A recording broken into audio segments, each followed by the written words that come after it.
Hello दोस्तों, technical Punjabi channel पर आप सभी का स्वागत है। जैसे कि आप जानते हो कि हम आपके लिए हिंदी साहित्य के रिगार्डिंग वीडियोस लेके आते हैं। आज हम हाजिर हुए हैं एक नई वीडियो के साथ। पिछले वीडियो में हमने बात की थी कृष्ण साहित्य से संबंधित कवि सूरदास जी के बारे में। आज भी हम कृष्ण साहित्य से संबंधित कुछ कवियों के बारे में बात करेंगे, जैसे मीराबाई जी हैं और नंददास हैं, रसखान हैं। इन तीनों महत्वपूर्ण कवियों के बारे में बात करेंगे, जिसमें आम ही पेपर में पूछा जाता है। सबसे पहले बात करते हैं मीराबाई जी के बारे में। जन्म के बारे में हर किताब में अलग अलग आपको मिल सकता है। मीराबाई जी का जन्म 1498 में हुआ बताया गया है, जो इस पीडीएफ में है। कहीं कहीं पे उनका जन्म है जो 1504 ईस्वी में भी बताया गया है। तो उनकी मृत्यु हुई थी वो 1563 ईस्वी में हुई थी।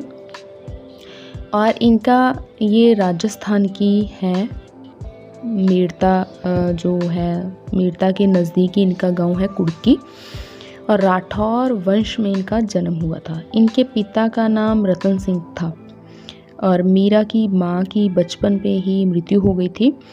तो अब मीरा का जो पालन पोषण था वो मेड़ता के रावदूदा ने किया था।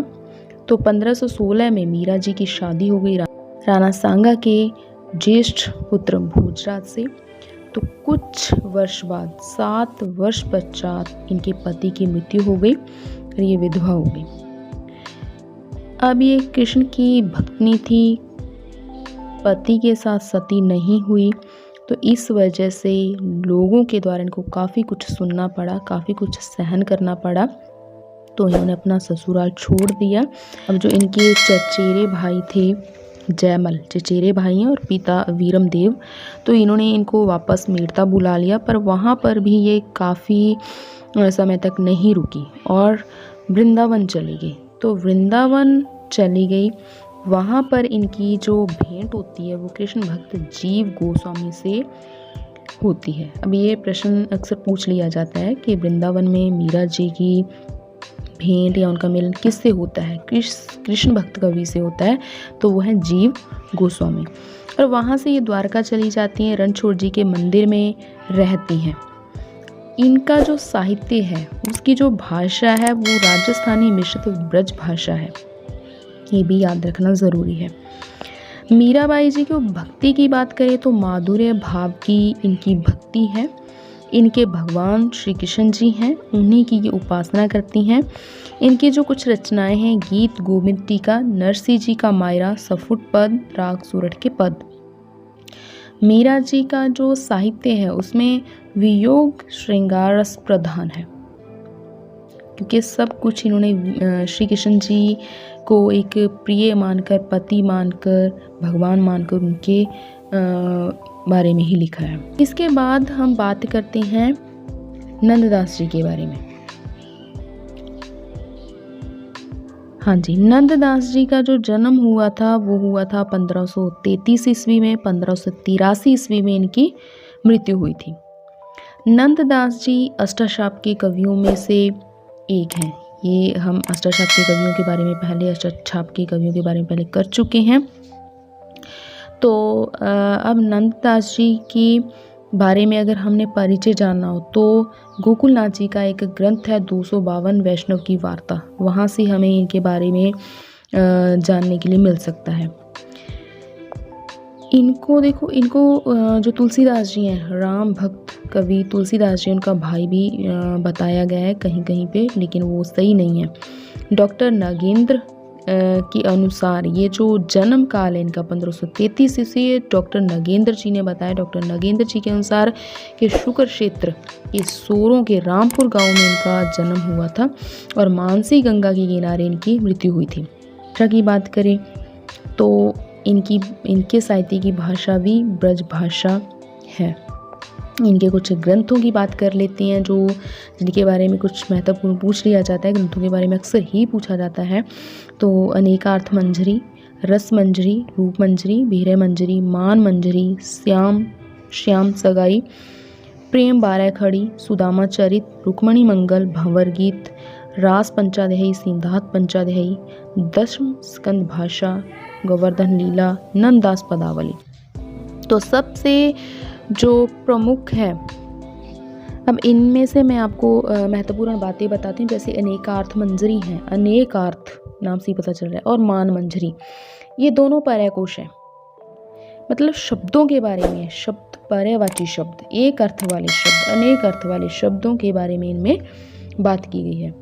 ऐसे जो विरह मंजरी है, तो विरह मंजरी में एक ब्रजवासी की विरह के बारे में है, वो कृष्ण जी से संबंधित विरह है। रूप मंजरी है, वो एक प्रेम भयानक काव्य है। रास पंचाध्यायी है, वो रोला छंद में लिखित नंददास जी की रचना है। तो ये रास पंचाध्यायी के बारे में काफ़ी बार प्रश्न आ चुका है। और इनके विषय में एक पंक्ति भी है, जैसे और कभी गढ़िया नंददास चढ़िया, ये पंक्ति भी काफ़ी महत्वपूर्ण है इनके बारे में। और भंवर गीत, जो एक भ्रमर गीत परंपरा का ग्रंथ है, सूरदास जी ने भ्रमर गीत की रचना की थी, तो उसी कह सकते हैं, उसी से संबंधित, उसी की धारा में चला हुआ एक ग्रंथ है इनका भंवर गीत। सूरदास जी का ग्रंथ है भ्रमर गीत, तो उसी की काव्य परंपरा में चला हुआ एक ग्रंथ है भंवर गीत, जिसकी रचना नंददास जी ने की थी। तो इसमें भी उद्धव गोपी संवाद है, गोपियों की विरह दशा का वर्णन है। ऐसे सिद्धार्थ पंचाध्यायी है, तो सिद्धार्थ पंचाध्यायी में सिद्धार्थों के बारे में, रास लीला, कृष्ण जी की रास लीला के बारे में हमें देखने को मिलता है। उनके रास लीला को उन्होंने पारलौकिक मतलब आध्यात्मिक रूप में वर्णित किया है इसमें। तो इसके बाद हम बात करते हैं रसखान जी की। रसखान ये भी कृष्ण काव्य धारा के एक महत्वपूर्ण कवि रहे हैं। तो एक मुसलमान कवि रहे हैं सबसे पहली बात। और 252 वैष्णव की जो वार्ता है उसमें इनके बारे में उल्लेख मिलता है हमें। अब ये एक इनके गुरु के बारे में जैसे पूछ लिया, बहुत ही महत्वपूर्ण है। अभी लेक्चर केडर का पेपर हुआ था, वहाँ पे भी क्वेश्चन आया था कि रसखान के गुरु कौन थे। रसखान के गुरु गोस्वामी विट्ठलनाथ जी हैं। विट्ठलनाथ जी से इन्होंने दीक्षा ली थी और ये वल्लभ संप्रदाय से संबंधित है रसखान। डॉक्टर नगेंद्र ने इनका जन्म 1533 में स्वीकार किया है। ऐसे ही उन्होंने नंददास जी का 1533 ईस्वी में जन्म स्वीकार किया है। और माना जाता है कि पहले ये दिल्ली में रहते थे और बाद में ये गोवर्धन धाम आ गए। और मूल गोसाई चरित में एक उल्लेख किया गया है कि गोस्वामी तुलसीदास जी ने अपना जो ग्रंथ है रामचरितमानस सबसे पहले रसखान को सुनाया था। ये भी बहुत महत्वपूर्ण प्रश्न है। और इनकी जो रचनाएं हैं जैसे प्रेम वाटिका, दान लीला, दो महत्वपूर्ण रचनाएं हैं। प्रेम वाटिका जो है वो अंतिम कृति इनकी मानी जाती है, जिसकी रचना 1614 में हुई थी। और 1618 में इनकी मृत्यु हो गई थी। ये इनके बारे में जो एक सर्वाधिक प्रसिद्ध ग्रंथ कहा जाता है संकलन सुजान। तो इसमें 181 सवैये, 17 कवित, 12 दोहे और 4 सूठे संकलित हैं। अष्टायाम इनकी रचना है। तो उसमें मतलब श्री कृष्ण जी के बारे में ही, उनकी क्रीड़ाओं के बारे में वर्णन मिलता है अष्टायाम में। अब प्रेम वाटिका है, जो प्रेम वाटिका है उसमें राधा कृष्ण जी को मालिनी मानकर उनके एक प्रेम वर्णन के बारे में दिखाया गया है, प्रेम वर्णन को दिखाया गया है। तो इसमें 53 दोहे हैं, 53। दान लीला 11 दोहों की छोटी सी रचना है, जिसमें राधा और कृष्ण जी का आपसी संवाद है। और इनके जो अगर हम काव्य में रस की बात करें तो श्रृंगार एवं वात्सल्य रस प्रमुख है। ब्रज भाषा है इनकी। कृष्ण काव्य से संबंधित जो भी कवि हैं तो प्रमुख तौर पे बात करें भाषा की तो ब्रज भाषा ही उनकी भाषा रही है। तो ये थे जो कृष्ण साहित्य से संबंधित 3 और सूरदास जी के अलावा 3 और महत्वपूर्ण कवि रसखान, नंददास और मीराबाई जी। तो उम्मीद करती हूँ आप सबको ये वीडियो अच्छी लगी होगी। वीडियो अच्छी लगी है तो वीडियो को लाइक, कमेंट, शेयर ज़रूर कीजिएगा। अगर आप ऐसी वीडियोस चाहते हैं तो हमारे इस चैनल को सब्सक्राइब भी कीजिएगा, क्योंकि आने वाले समय में उम्मीद की जा सकती है कि वैकेंसीज आ सकती हैं, तो उस को मद्देनज़र रखते, उसको ध्यान में रखते हुए ये वीडियोस हैं जो कंटिन्यू बनाई जाएंगी। तो वीडियो देखने के लिए आपका बहुत बहुत धन्यवाद।